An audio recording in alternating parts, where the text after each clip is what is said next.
நீ எதை விதைக்கிறாயோ அதை தான் அறுப்பாய். மனுஷன் எதை விதைக்கிறானோ அதை தான் அறுப்பான். உனக்கு நன்மை செய்தவனுக்கு விரோதமாக நீ தீமை செய்தால் உன் வீட்டை விட்டு தீங்கு ஒருபோதும் நீங்காது என்று ஆண்டவராக இயேசு கிறிஸ்து பரிசுத்த வேதாகமத்தில் சொல்லி இருக்கிறார். அப்போ ஒருத்தவனுக்கு நன்மை செய்தா, ஒருத்தவனை குழியிலிருந்து வெளியில எடுத்து விட்டா, நீ அவனை குழிக்குள்ள தள்ளுறவனா இருந்தால் உன்னை விட்டு உன் வீட்டை விட்டு அந்த தீங்கு நீங்கவே நீங்காது. அதனால் நீ எதை விதைக்கிறாயோ அதை தான் அறுப்பாய். நெல்லை விதைச்சிட்டு எனக்கு மக்காச்சோளம் வரும், கரும்பு வரும்னு காத்துட்டு இருந்தா ஒரு எறும்பு கூட வராது, நெல்லு தான் வரும். அதே மாதிரி நீ இன்னொருத்தனுக்கு விரோதமா பொய்யா விதைச்சிட்டு, இன்னொருத்தனை நீ அவமானப்படுத்திட்டு, இன்னொருத்தனுக்கு நீ விரோதமா பொய்யா பேசிட்டு, அவனை அசிங்கப்படுத்திட்டு, அவனை எப்படா விரட்டலாம், அவன் ஊழியத்தை எப்படா அழிக்கலாம், அவனை எப்படா அழிக்கலாம் என்று நீ திட்டம் போட்டு விட்டு அலைந்து கொண்டு இருப்பாய் என்றால், அப்படி நீ என்ன விதைச்சாயோ அதை நீயும் உன் பிள்ளையும் தான் இருப்பாங்க. அதுதான் 3ஆம் 4ஆம் தலைமுறை வரைக்கும் விசாரிக்கிற தேவன்.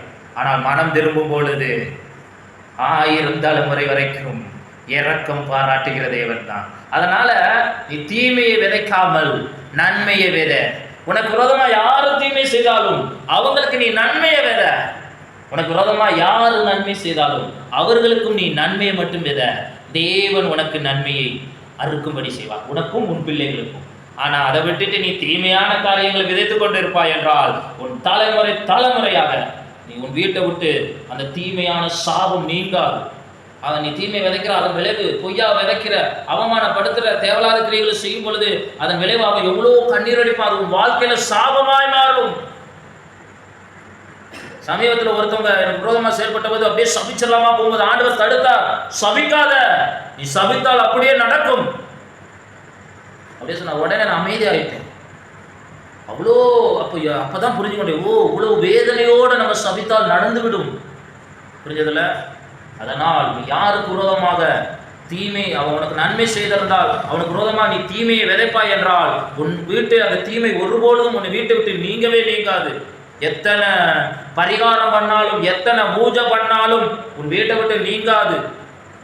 ஆனால் அவர் சந்நிதியில் வரும்போது இரக்கம் பெறுவார், இரக்கம் பாராட்டப்படுவார் ஆண்டவர். அதனால் நீ எதை விதைக்கிறாயோ அதை தான் அறுப்பான். மறந்துடக்கூடாது. எதை விதைக்கிறோமோ அதை தான் அறுப்போம். பொய்யை விதைச்சா அந்த மண்ணில் விதைக்கும் போது அந்த மண்ணுக்கு பிரதிபலன் கிடையாது, விதைக்கிற உனக்கு தான் பிரதிபலன்.